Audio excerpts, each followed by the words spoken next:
berkata-kata saja melebihi suara mereka, itu bisa jadi akan menghancurkan amal-amal yang telah diperbuat.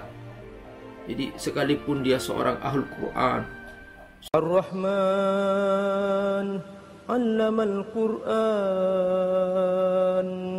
khalaqal insan 'allamahul bayan.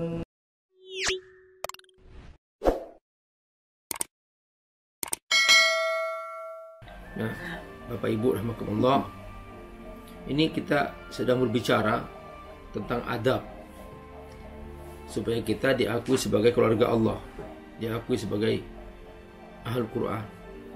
Di antara adab yang tadi itu, kita benar-benar menghormati orang-orang yang mengajarkan kepada kita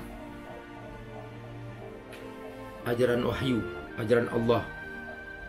Kalau sekarang kita tidak bisa ketemu Nabi, ya kita menghormati para ulama dengan adab yang baik. Jangan berkata-kata menggurui mereka seakan-akan lebih alim daripada mereka, dengan cara menyesatkan mereka, menghakimi mereka, tidak punya akhlak sama sekali. Jangan berkata-kata dengan suara aja, apalagi menuduh mereka, merendahkan mereka. Mereka itu para ulama yang telah mengkhususkan diri ilmunya untuk Allah Subhanahu wa taala. Kok akan sampai menyesatkan mereka yang itu hanya dalam konteks khilafiyah, mungkin dalam konteks perbedaan pendapat. Nah, berkata-kata saja melebihi suara mereka, itu bisa jadi akan menghancurkan amal-amal yang telah diperbuat. Jadi sekalipun dia seorang ahlul Quran, seorang hafal Quran, seorang hafiz Quran, seorang ahli ibadah, ahli qiyamul lail, tapi ketika ternyata tidak beradab kepada gurunya, kepada ulamanya, maka kata Allah, dia termasuk yang dihapus amalnya. Antahbatu a'malukum, tanpa dia merasa. Wa antum la tash'urun. Jadi mengerikan sekali, sahabatku semua, sahabat Al-Quran semua, sahabat keluarga Allah SWT. Kenapa? Karena dia menganggap ulama itu seperti teman biasa. Tidak, mereka itu telah mengkhususkan diri untuk Allah, mengkhususkan diri untuk ilmu Allah. Bayangkan coba Bapak Ibu punya waktu enggak membaca buku di belakang saya ini? Punya waktu enggak? Baca 1 jilid aja. Setiap hari ini Ustadz, dia meneliti sebelum duduk seperti ini. Saya baca 5 tafsir tadi pagi siang. Saya buka beberapa tafsir. Tafsir An-Nabulsi, tafsir Ar-Razi, tafsir Al-Alusi, tafsir Sya'rawi. Saya buka.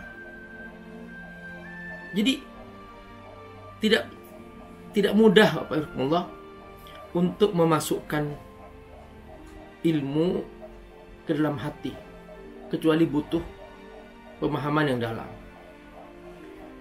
Nah, lalu kamu anggap ulama ini misalnya kajahri ba'dikum li ba'd, kau anggap seperti teman kamu biasa gitu. Lalu kamu berbicara seenaknya, ngangkat suara di depannya, kata Nabi. Ini kata Allah. Jadi dulu zaman Nabi ya Nabi gitu. Ya kalau kita sekarang sih ya guru kita aja gitu, simpel-simpel aja. Kajahri ba'dikum li ba'd, seperti kau anggap teman kamu. Jadi Syekh Sya'rawi mengatakan bahwa ketika kamu bersikap menganggap Nabi itu seperti teman kamu biasa, kamu telah menghina dia gitu. Kalau kamu menghina dia sebagai Rasul, kamu menghina Allah Subhanahu wa ta'ala. Nah, Nabi bersabda, al-ulama'u warasatul anbiya. Para ulama itu penerus para nabi. Jadi ketika dia menganggap ulama itu, sekarang itu zaman sosial media, banyak orang yang suka-suka berkata tentang ulama fulan, suka-suka dia menghina dia, menyebut namanya dengan tanpa rasa hormat sama sekali. Tanpa fulan, tanpa menyebut ya sebut kayak syekh atau apa gitu. Jadi dengan sikap merendahkan gitu. Apa kata Allah? Antahbatu a'malukum wa antum la tash'urun. Bisa jadi ini akan menghapus semua amal dia karena dia tidak berakhlak. Bapak Ibu mesti ingat, seorang sahabat, dia hidup di zaman Nabi. Dia sahabat. Generasi sahabat itu generasi paling baik. Dia masuk surga, Bapak Ibu rahimakumullah. Tapi karena dia pernah menyakiti ibunya, sempat tertahan pada saat sakaratul maut. Inilah sahabat Alqamah yang Bapak Ibu terdengar pernah membaca ceritanya. Sampai Nabi ingin membakar dia, supaya ingin memanggil hati ibunya supaya memaafkan. Bayangkan, semua amal kebaikannya menjadi hancur, menjadi terhapus. Antahbatu a'malukum wa antum la tash'urun. Hanya karena sebuah adab.